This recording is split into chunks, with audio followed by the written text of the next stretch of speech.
돌아오라라는 제목으로 여러분들 너무나 잘 아는 말씀, 우리 탕자의 비유인데요. 사실은 좀 그렇잖아요. 너무나 잘 아는 말씀이기 때문에 우리가 하나님의 말씀에 대한 좀 기대가 좀 덜하려나 하는 좀 그런 염려가 조금 생기면서 이 말씀을 준비하게 됐는데요. 그러면서 하나님이 주신 또 마음이 뭐냐면, 또 한편으로는 오늘 이 말씀을 처음 듣는 분이 이 자리에 있겠다라는 생각이 드는 거예요.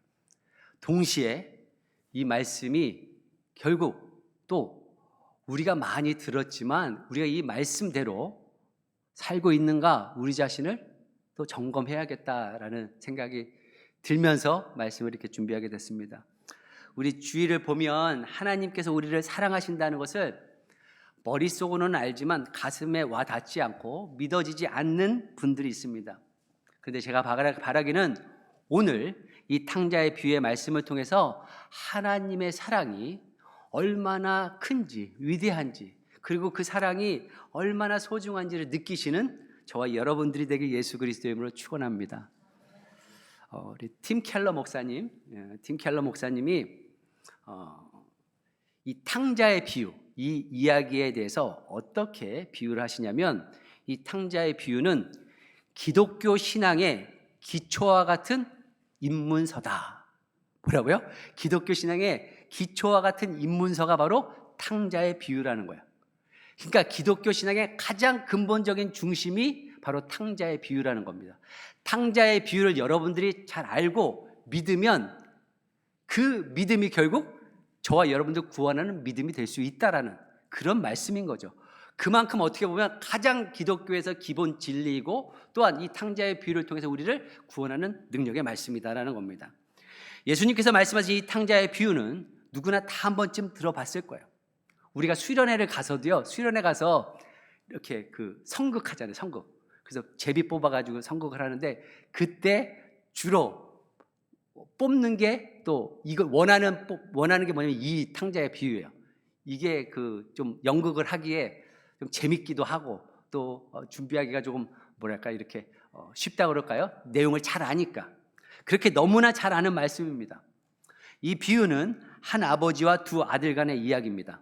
그래서 제목을 보니까 성경에도 그렇게 돼 있어요. 제목이 사실 탕자의 비유, 돌아온 탕자. 그렇게 붙어 있으니까 우리가 생각할 때는 주로 둘째 아들이 탕자가 주인공인 것 같지만, 실제로 이 이야기의 주인공은 누구냐면 우리 아버지 하나님이십니다. 아버지가 주인공이세요. 아버지가, 저는 이렇게 표현하고 싶은데, 집안에 있던 집안의 탕자, 큰아들이죠. 그리고 집 밖의 탕자, 둘째 아들인 거죠. 이 아들 둘을 기다리시는 그 아버지가 잘 표현되어 있습니다. 아버지에게는 아들 둘이 있었습니다. 그런데 작은 아들이 어느 날 아버지께 와서 당돌한 요청을 합니다. 아버지, 제가 받을 그 재산 미리 당겨서 제 몫을 주십시오 하고 아버지한테 요구하는 거예요. 이것은 아버지의 마음을 참 아프게 하는 요청인 거죠. 아시다시피 유산이라는 건 뭐죠? 유산은 부모님이 돌아가셨을 때 받는 것이 유산인 거죠. 그런데 이 둘째 아들이 아버지에게 미리 유산을 달라고 하는 것은 아버지 빨리 돌아가십시오 하는 얘기와 같은 거잖아요. 유산을 아버지가 돌아가시면 받는데 아버지께서 아직 시퍼렇게 살아 계시는데 미리 달라고 하는 이야기입니다. 이러한 당돌한 아들의 요청을 아버지께서는 들으셨고, 오히려 그 아버지의 요청을 들어서 그 몫을 챙겨주십니다. 보통 이스라엘 사람들은 유산을 받을 때 아들들에게 분배하는 그 비율이 있어요. 뭐냐면 첫째, 맏아들은 그 형제들보다 2배를 받게 되어 있습니다. 그러니까 지금 아들들이 누구죠? 큰아들, 작은아들 둘밖에 없잖아요. 둘이 있으니까 첫째 아들은 유산을 어느 정도 받을까요? 산수인데 3분의 1을 받겠죠. 2배니까. 작은 아들은 3분의 1입니다. 아버지의 재산의 3분의 1, 3분의 2 이렇게 받는 것이죠. 그래서 이 둘째 아들은 자기의 몫인 3분의 1을 챙겨가지고 집을 나갑니다. 우리가 읽진 않았지만 13절에 보면 며칠 뒤에 작은 아들은 자기 것을 다 챙겨서 어디로 가느냐? 멀리 멀리 갑니다. 여기 성경에 보니까 먼 지방으로 갔다 그래요. 아마도 아버지가 가까이 있는 게 싫었던 것 같아요. 또 아버지를 모시고 산다는 게 부담이 됐던 것 같습니다. 또 아버지가 시키는 대로 하는 게 구속이라고 생각했던 것 같아요. 그래서 먼 곳에 가서 아버지가 찾아올 수도 없고 볼 수 없는 먼 곳으로 하여튼 떠나갑니다. 그래서 자기 마음대로 자기 자유를 만끽하면서 살려고 하는 거죠. 그는 자기에게 주어진 자유를 어떻게 보면 향유하기 시작합니다. 주어진 시간, 주어진 돈 자유롭게 막 사용하고 있는 거예요. 그런데 문제는 뭐냐? 얼마 지나지 않아서 자기가 아버지의 유산으로 갖고 갔던 그 돈을 다 쓰고 바닥이 난 거죠. 설상가상으로 흉년이 들었어요. 그래서 돈이 떨어지면서 그 옆에 있었던 친구들 찾아가도 도와주질 않는 거예요. 돈이 있을 때나 친구였지 돈이 다 떨어지니까 거지가 되니까 친구들도 외면을 하는 겁니다. 이제는 끼니끼니 걱정을 하게 되어졌어요. 그래서 일자리를 또 찾으러 다닌 거죠. 일자리가 없는 겁니다. 왜냐하면 풍년이면 추수 때가 돼서 거기서 추수꾼으로 일할 텐데 그러지도 못한 거예요. 흉년이다 보니까 일할 곳도 없는 겁니다. 돈은 모두 떨어지고 배는 고파진 거죠. 찾다 찾은 일이 무엇이냐? 돼지 치는 일입니다. 이스라엘 사람들이 가장 부정하게 생각하는 돼지, 근처에도 가지 않고 또 돼지고기를 먹지도 않잖아요. 유대인들에게 돼지를 기른다는 것은 인생에 있어서 가장 나락으로 떨어진 것을 이야기하는 겁니다. 인생의 가장 밑바닥까지 내려가는 것이죠. 물론 흉년인데도 돼지치기로 고용이 됐으니까 그냥 밥은 얻어먹을 수 있었을 거예요. 그런데 그 밥이라는 것도 자기가 배부르게 먹을 정도로 허락되지 않은 거죠. 배는 여전히 고픕니다. 심지어 돼지들에게 나눠주는 쥐염 열매도 자기의 몫으로 좀 줘가지고 그 배를 채우면 좋겠는데 그마저도 없는 겁니다. 너무나 허기지고 배가 고픕니다.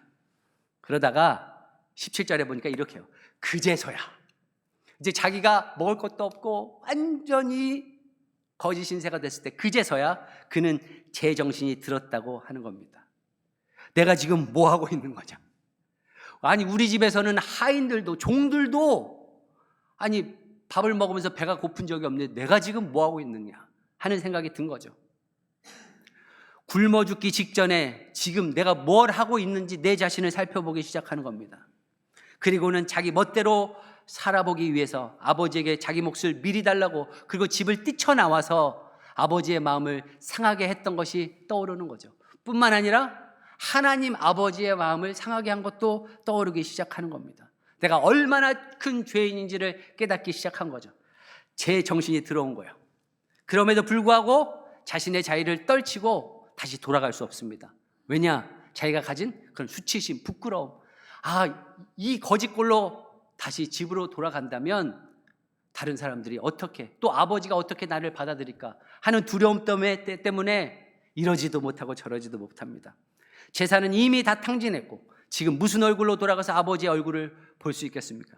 또 자기가 돌아간다고 해도 아버지가 자기를 반겨줄지 아닐지도 보장이 없는 거죠. 그렇게 주저하고 있다가 너무너무 배가 고파서 이제 죽을 지경이어서 수치심이고 부끄러움이고 그런 것이 상관이 없다 생각하고 일단 돌아가기로 결심을 합니다. 그래서 돌아가서 도저히 옛날처럼 아들로 돌아가지는 못할지언정 하인으로 해서 또 종으로라도 고용이 돼서 배만 고프지 않게 먹여만 달라고 하면 되겠다 하고 집으로 돌아가는 거죠. 그래서 조심스럽게 집으로 터벅터벅 돌아갑니다. 이제 자기 마을에 들어서자 자기 집에 그 지붕이 보이자 이제 그 앞마당에 있는 아버지가 또 보이기 시작하는 거예요. 그 집 앞에 아버지가 나와 있는 거죠. 이 아버지는 아들이 그 둘째 아들이 집을 나가서 먼 곳에 있는 동안에 매일매일 집 나간 아들을 그 앞에서 기다리고 있던 겁니다. 아들이 아버지에게 자신의 재산을 달라고 했을 때 사실 아들이 나가서 탕진할 거를 아버지가 알았을까요? 몰랐을까요? 알고 있었죠.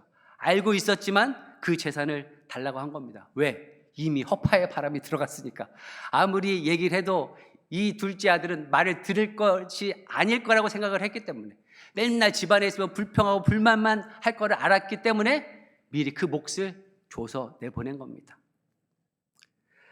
그러나 이렇게 아버지를 무시하고 속을 썩이고 떠난 아들이지만 이 아들을 이 아버지는 잊을 수가 없는 거예요. 그러니까 매일 아침마다 집 앞에 나가서 오늘은 오려나 내일은 오려나 노심초사 먼 동네 그 길을 바라보면서 이 아버지는 아들을 기다리고 있는 겁니다. 멀리 떠난 아들은 편지도 없어요. 소식도 없어요. 그러니 언제 올지 모르잖아요. 또 이 아들이 죽었는지 살았는지도 몰라요. 그러니까 아버지가 그 앞마당에서 기다리고 있는 거죠. 그러던 어느 날 먼 길에서 어떤 사람이 터벅터벅 걸어오고 있는 겁니다. 딱 보니까 거지인 거예요. 거지. 완전한 거지인 겁니다. 그런데 점점 가까이 오면 올수록 아들의 모습이 보이는 겁니다. 그리고 그 걸음이 익숙한 거죠. 더 자세하게 보니까 집을 나갔던 그 둘째 아들인 거예요. 아들을 본 순간 아버지는 아들을 향해서 전속력으로 뛰기 시작합니다. 나이가 들어서 뛰는 것이 힘들지만 숨이 가쁘게 다리가 후들거리면서 아들을 향해서 전속력으로 뛰어가는 거예요. 그리고 그 아들을 보는 순간 콱 껴안고 너무나 기뻐하는 거죠. 근데 얼굴을 보니까 그 몰골이 말이 아니에요. 때가 꼬질꼬질 끼어 있어요. 몸이 더럽습니다. 옷은 뭐 다 뜯어져 있습니다. 뿐만 아니라 돼지를 치다 왔으니까 그 아들에서 나오는 그 냄새를 결국 그 돼지 냄새가 나는 거죠. 유대 사람들이 질색하는 돼지 냄새도 펄펄 납니다. 그러나 아버지에게는 이런 더러운 모습도 그 악취가 나는 냄새도 상관하지 않습니다. 아들이 돌아온 것만으로도 너무나 좋아서 반가워서 아들을 콕 껴안고 볼을 비비면서 입맞춤까지 했습니다. 아들은요, 자기가 나름대로 준비한 이제 말을 하려고 해요. 아버지, 내가 하늘과 아버지 앞에 죄를 지었습니다. 이제부터 나는 아버지의 아들이라고 불릴 자격이 없습니다. 그리고 저는 이제부터 나를 아들이라고 생각하지 마시고 하인으로 종으로 취급해 주시고 밥만 먹여 주시옵소서 하고 아버지에게 말하려고 하는데 그 아버지는 그 말조차 하지 못하도록 입을 막는 거죠. 그러면서 하인들에게 이런 얘기를 해요. 어서 가서 좋은 옷을 꺼내서 입혀라. 좋은 옷을 꺼내서 입힌다는 것은 귀한 손님이 오면 좋은 옷을 입히는 거예요. 그리고 또 반지를 끼워주셨는데 그 반지는 권위를 상징하는 겁니다. 권위의 회복인 거죠. 아들로서의 회복. 또 발에 신발을 신겨라. 신발은 자유의 상징입니다. 그리고 특별한 날을 위해서 살찌운 송아지를 잡으라고 하는 겁니다. 그러면서 아버지가 하는 얘기가 이 얘기죠. 우리가 먹고 즐기자. 나의 이 아들은 죽었다가 살아났고 내가 잃었다가 되찾았다 하면서 너무나 아버지가 기뻐하는 거예요. 사실 우리가 하나님에 대해서 잘 모를 때는요, 하나님은 무서운 분이시고 멀리 계신 분이시고 나에게 무관심한 분이시고 침묵하시는 하나님이다 라고 생각할 때가 있었어요. 그런데 이 말씀을 보면 하나님은 멀리 계시거나 침묵하시는 분이 아니시고 나를 기다리고 계시는 자상한 아버지이신 줄 믿습니다. 내가 돌아오기만 하면 아무리 내가 추하다 할지라도, 내가 부끄러운 모습 가운데 있다 할지라도, 나의 모습이 아무리 죄가 많다 할지라도 반겨주시고 안아주시고 입 맞춰주시는 우리 아버지이신 줄을 믿습니다. 이런 깨달음과 감격이 우리 가운데 있어야 되는 거죠. 나를 이렇게 기다리신 하나님을 두고 내가 돌아갈 생각은 하지 않고 오히려 하나님을 원망하진 않았는지, 하나님을 의심하진 않았는지, 하나님은 어디 계신가, 하나님은 사랑이신가 라고 우리 가운데 계속해서 그런 질문으로 하나님을 생각하진 않았는지, 우리의 부끄러운 모습이 있다면 이 시간 우리가 다시 한번 돌이켜야 된다는 거죠. 여러분 가운데서도 하나님의 사랑을 느끼지 못하는 분이 있습니까? 어쩌면 그 이유가 여러분과 하나님이 멀리 떨어져 있어서 그런지 모르겠어요. 만약 떨어져 있다면 하나님이 여러분을 떠난 것은 결코 아니겠죠. 그럴 일은 없겠죠. 저와 여러분들이 떠난 겁니다. 무언가 하나님의 뜻대로 사는 것이 부담처럼 느껴지고 하나님께 순종하면서 사는 것이 때로는 짐처럼 느껴져서, 또 하나님 없이 나 하고 싶은 것을 하면서 나의 욕심을 쫓아서 살아가려고 하는 것, 그것이 하나님을 떠나 있기 때문에 그렇다는 거죠. 그렇다면 하나님께서 우리에게 요청하시는 게 있어요. 그게 뭐냐? 우리를 부르시는 거죠. 돌아오라는 겁니다. 돌아오라. 하나님은 여러분을 계속해서 기다리고 계십니다. 어떤 분은요 10년을 기다렸을지도 몰라요. 어떤 분은요 20년을 기다렸을지 모릅니다. 어떤 분은요 40년을 기다렸을지도 몰라요. 어떤 분은요 70년을 기다렸을지도 모릅니다. 끝까지 기다리고 계시는 거죠. 우리가 하나님께서 그렇게 우리를 기다려 주셨으니까 우리가 이 자리에 있는 줄 믿습니다.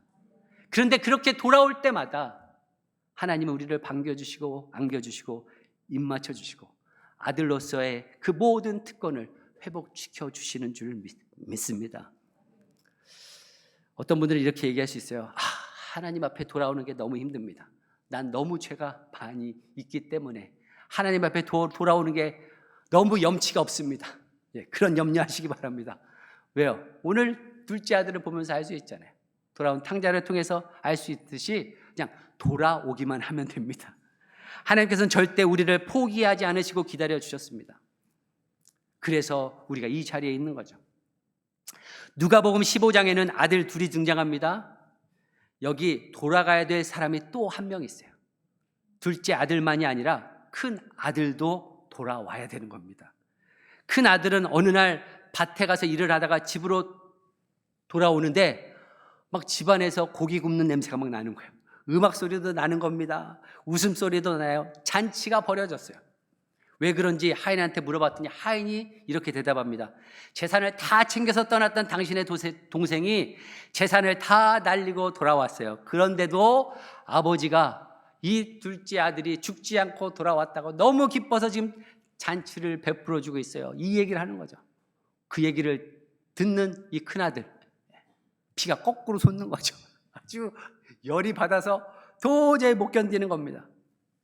왜냐하면 자기 자신은 아버지 밑에서 순종하며 그 집안을 지켰는데 이놈은 나가서 방탕하다가 재산을 다 잃고 돌아와서 어떻게 보면 지금 자기 몫의 재산도 탕진하고 있는 거잖아요. 왜냐하면 작은 아들은 자기 거 갖고 나갔잖아요. 그럼 나머지는 누구 거예요? 큰형 거잖아요. 근데 큰형 거 가지고 지금 잔치 벌이고 있으니까 얼마나 열받아요. 그런데 지금 잔치를 벌이고 있으니 그 잔치에 참여하고 싶은 마음도 없고 그 동생을 볼 마음도 전혀 없는 겁니다. 그런데 이 큰아들이 밖에서 그렇게 삐지고 있는 것을 아버지가 알았을까요? 몰랐을까요? 아신 거죠. 그래서 큰아들을 찾아서 나갑니다. 그걸 큰아들을 맞이해요. 방탕하게 재산을 다 날리고 돌아온 둘째 아들을 맞이하러 가셨던 아버지께서 삐진 이 큰아들도 맞이하러 나간 겁니다. 이런 아버지께 큰아들이 이렇게 얘기합니다.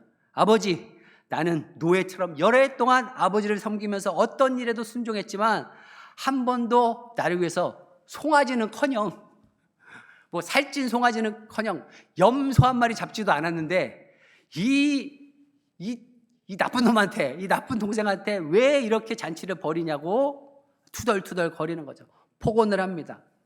그래서 이 큰아들은 자기 동생을 아우라고도 얘기하지 않아요. 뭐라고 얘기하냐면 당신 아들이 이렇게 표현해요. 신경 보세요. 당신 아들이 이렇게 하는데 어떻게 가만히 있습니까? 하고 얘기를 하는 거죠. 이런 아들을 아버지께서 나무라지 않으세요. 그리고 달랩니다. 그리고 하는 말씀이 31절, 32절 말씀입니다. 우리 함께 읽어볼까요? 시작. 아버지가 그에게 말하였다. 얘야, 너는 늘 나와 함께 있으니 내가 가진 모든 것은 다 네 것이다. 그런데 너희 이 아우는 죽었다가 살아났고 내가 잃었다가 되찾았으니 즐기며 기뻐하는 것이 마땅하다.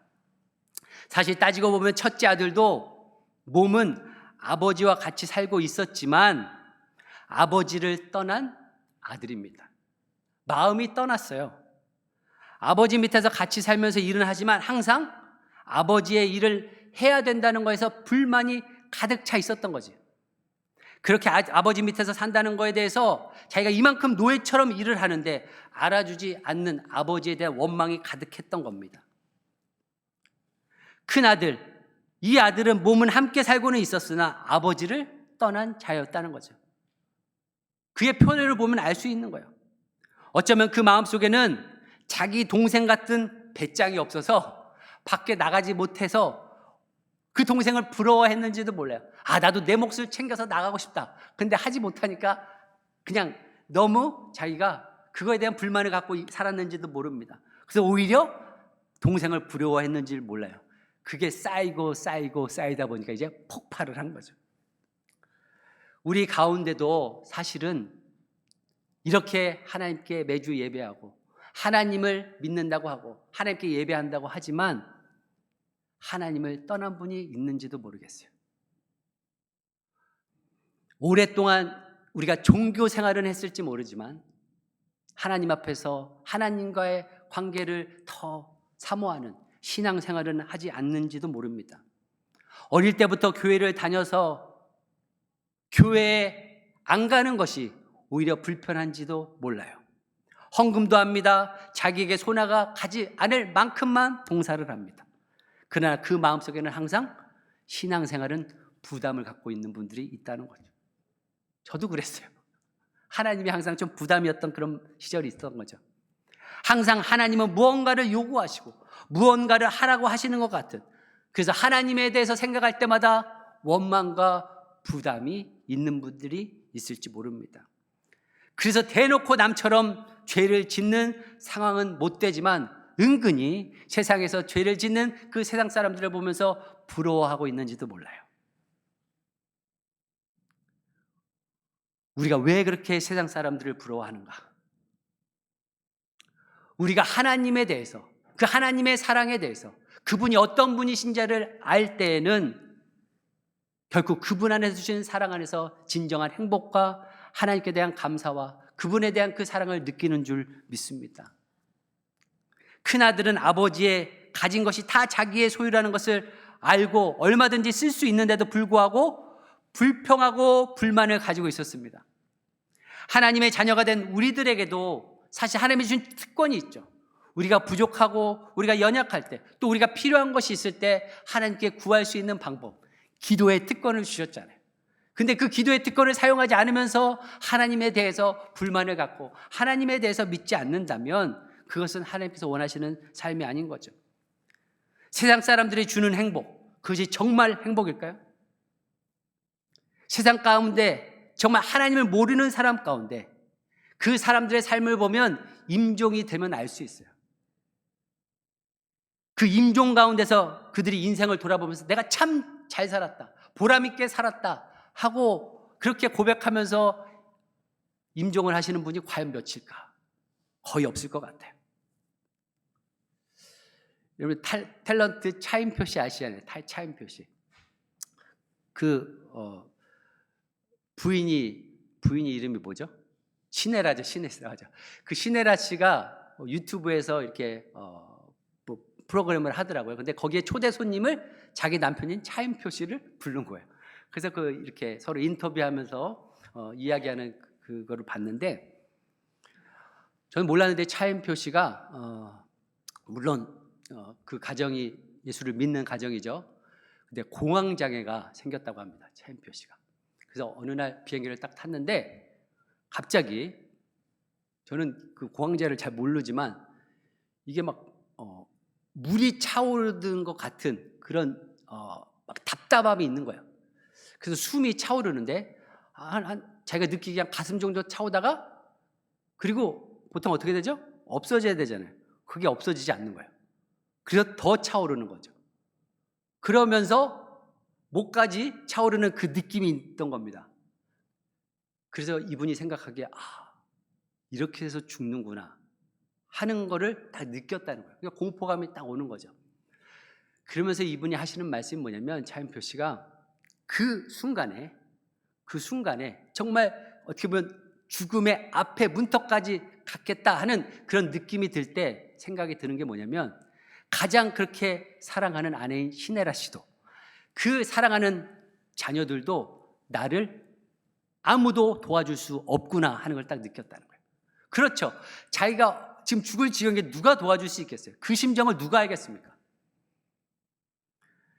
그래서 결국에는 이분이 느낀 게 무엇이냐면, 내가 임종 가운데서는 나 혼자만 남겠구나 하는 생각을 한 겁니다.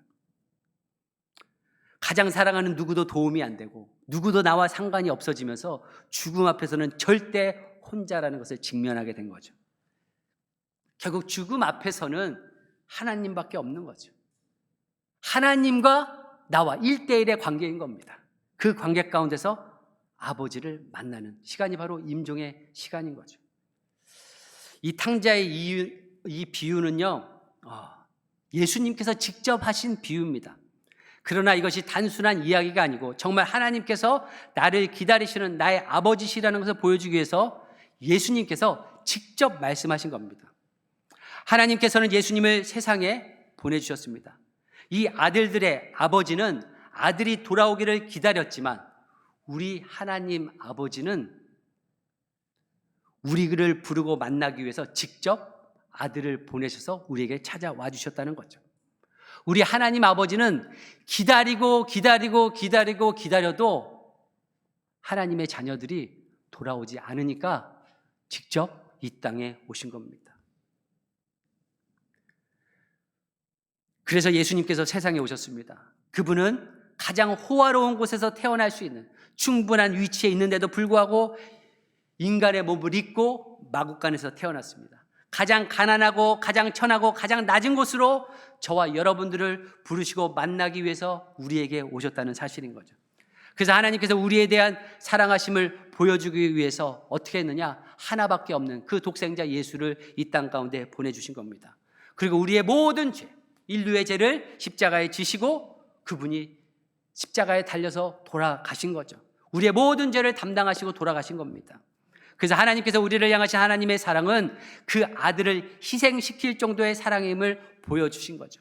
하나님의 사랑이라는 것은 그래서 곧 의인을 구원하러 오신 것이 아니라 죄인을 구원하러 오신 사랑의 증거인 줄 믿습니다. 그래서 바울은 로마서 5장 8절 말씀, 우리가 너무나 잘 아는 말씀, 5장 8절 말씀, 바울이 이렇게 고백하는데 함께 읽겠습니다. 시작. 그러나 우리가 아직 죄인 되었을 때에 그리스도께서 우리를 위하여 죽으셨습니다. 이리하여 하나님께서는 우리들에 대한 자기의 사랑을 실증하셨습니다.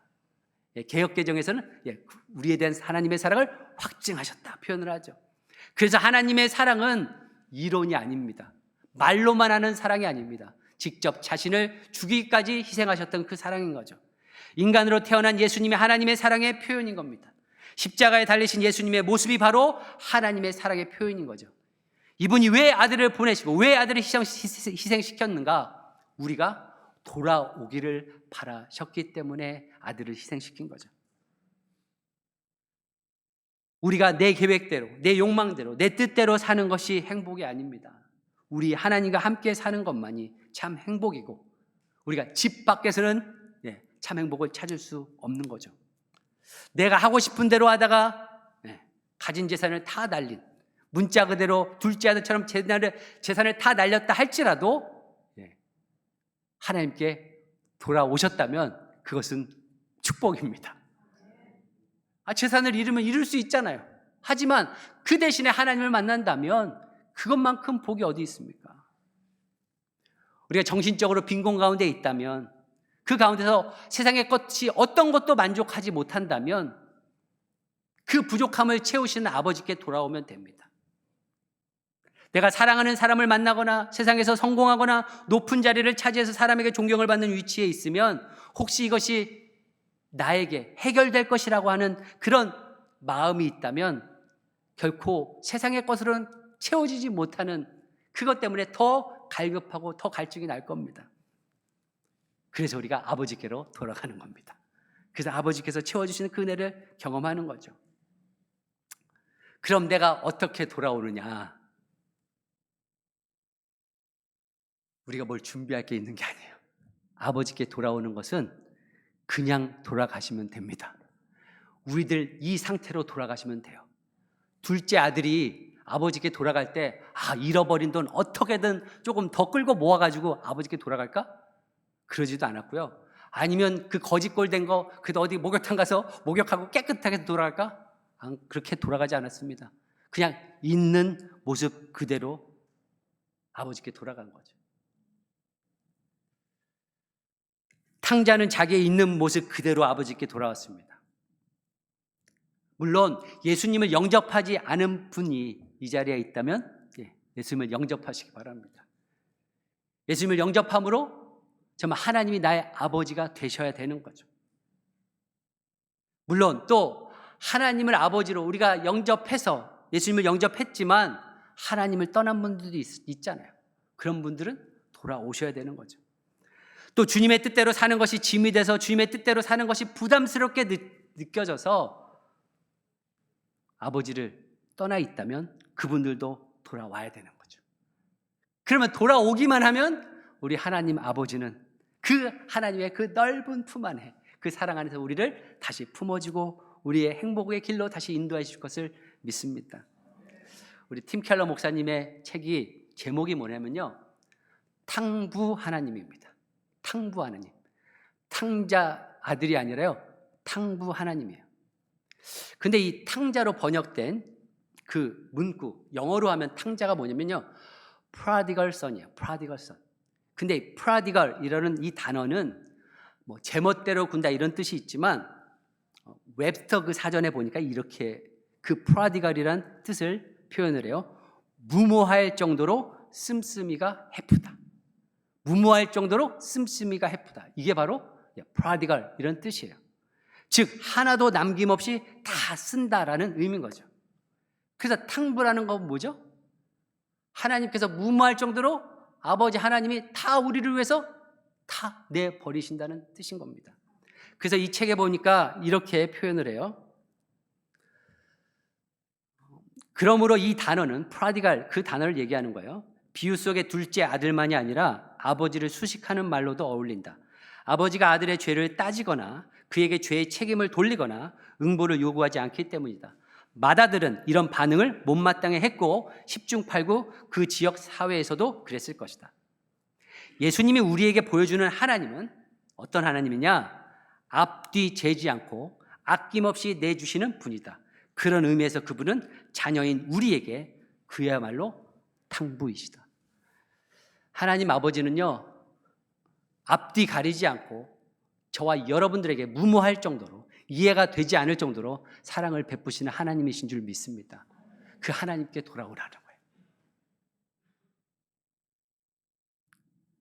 이것이 바로 우리가 아버지 하나님께 돌아갈 이유인 줄 믿습니다. 우리의 탕부 하나님께 시간 돌아가는, 그래서 그 아버지가 갖고 있는 것을 누리고 또 이 세상 가운데서 하나님의 참된 그 행복과 감사와 은혜를 누리며 살아가는 저와 여러분들이 되게 예수 그리스도의 이름으로 축원합니다.